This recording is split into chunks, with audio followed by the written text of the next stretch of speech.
Você sabia que Napoleão Bonaparte foi atacado por coelhos? A história é uma verdadeira montanha-russa. Hoje vamos explorar o lado mais bizarro e engraçado do passado. Aquelas histórias que não te contaram na escola. Sério, Napoleão Bonaparte, o cara que dominou a Europa, foi atacado por coelhos. Pois é, a história está cheia dessas maluquices. E se eu te disser que já existiu um hotel no espaço? Então, prepare o café, a pipoca e se acomode na cadeira, porque hoje vou te contar 5 curiosidades históricas tão absurdas que parecem mentira. Mas pode confiar, são de verdade. Quem diria que o grande general Napoleão Bonaparte, o terror da Europa, ia ser derrotado por coelhos? Sério, galera, parece piada, mas essa história é real. Imaginem a cena, 1807, França. Napoleão decide celebrar uma vitória com uma caçada épica, com direito a comitiva, nobres e uma multidão de coelhos fofinhos. Só que tinha um pequeno detalhe. Os coelhos eram domesticados e estavam acostumados com humanos. Em vez de correrem assustados, eles viram aquela galera toda e pensaram: opa, hora do rango! E aí, meus amigos, começou o caos. Os coelhos partiram para cima de Napoleão e sua turma. Os soldados, pegos completamente de surpresa, entraram em pânico. Napoleão, o grande estrategista, teve que bater em retirada, completamente humilhado, perseguido por uma horda de coelhos famintos. No fim das contas, quem dominou o campo de batalha foram os coelhos. Essa história, além de hilária, serve para nos lembrar que, às vezes, a realidade é mais bizarra que a ficção. E se eu te dissesse que já teve um dia que simplesmente deixou de existir? Não tô falando de nenhum bug no Matrix, mas de um evento real, que aconteceu em 1582, graças a um cara chamado Papa Gregório XIII. Naquela época, o calendário usado era o juliano, criado lá na Roma Antiga. O problema é que o calendário juliano tinha um errinho básico. Ele não calculava direito a duração do ano solar. No caso do calendário, o resultado foi que, em 1582, o calendário estava 10 dias adiantado em relação ao Sol. Isso causava um problemão, principalmente para a Igreja Católica, que precisava calcular a Páscoa com precisão. Então, o Papa Gregório XIII resolveu tomar uma atitude. Ele chamou os melhores astrônomos e matemáticos da época e juntos eles criaram um novo calendário, o Gregoriano, que a gente usa até hoje. Mas para ajustar o calendário e colocar tudo nos eixos de novo, o Papa Gregório XIII tomou uma decisão radical. Ele simplesmente eliminou 10 dias do ano de 1582. As pessoas foram dormir no dia 4 de outubro e acordaram no dia 15 de outubro. Deve ter tido gente que adorou a ideia, né? Imagina só, você tá devendo um trabalho, uma grana pro amigo e de repente, puf, ganha 10 dias de presente. Mas também deve ter tido gente que pirou, né? Afinal, perder 10 dias da sua vida não é fácil pra ninguém. Capítulo 3.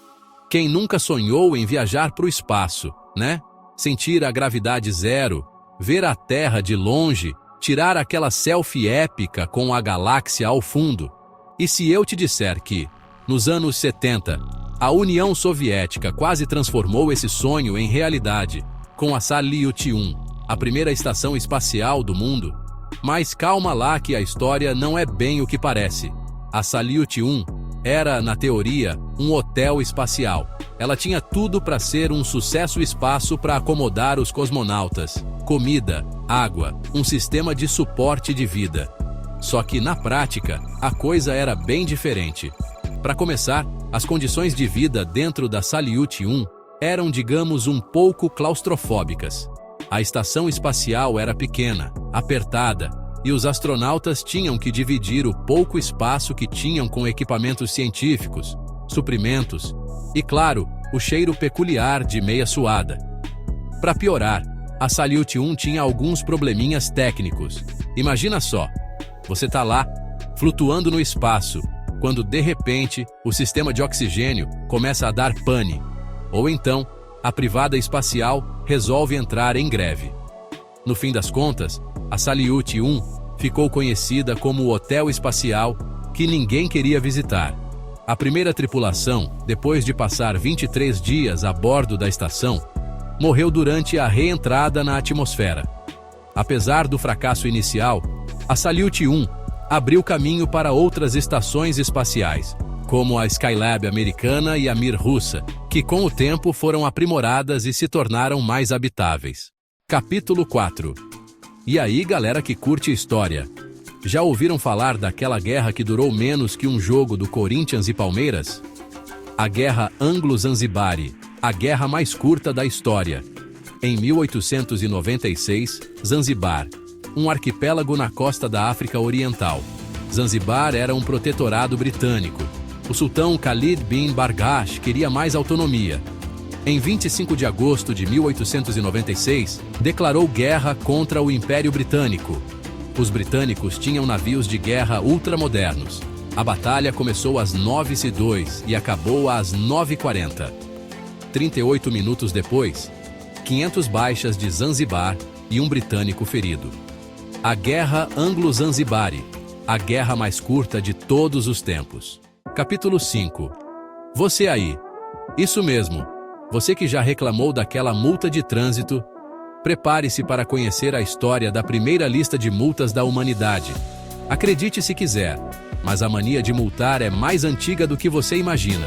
Estamos falando de 2000 a.C., Mesopotâmia, berço da civilização. Naquela época, o código legal que regia a sociedade era o Código de Ur-Nammu, criado pelo rei Ur-Nammu, da cidade-estado de Ur. E adivinhem só, esse código, um dos mais antigos do mundo, já trazia uma lista de multas para lá de curiosa. O código de Ur-Nammu era bem específico quando se tratava de punições. Nada de chibatadas ou trabalhos forçados. A maioria das ofensas era resolvida na base da prata, a moeda da época. A multa mais comum era paga em shekels de prata, uma espécie de grama de prata. Por exemplo, se você fosse pego em flagrante, roubando gado, a multa era de 15 shekels. O código de Ur-Nammu, com sua lista de multas, mostra que, desde sempre, a humanidade busca formas de manter a ordem social, mesmo que seja na base do bolso. E aí, pessoal, gostaram de conhecer o lado mais estranho e engraçado da história? Viram só como a história pode ser muito mais do que datas e nomes? A verdade é que o passado tá cheio de histórias malucas, bizarras e inacreditáveis, esperando para serem descobertas. Qual dessas curiosidades históricas te deixou de queixo caído? Conta para mim nos comentários. E não esquece de me dizer qual outro mistério, bizarrice ou curiosidade histórica você quer ver desvendada aqui no canal. Se inscreve no canal e até a próxima aventura!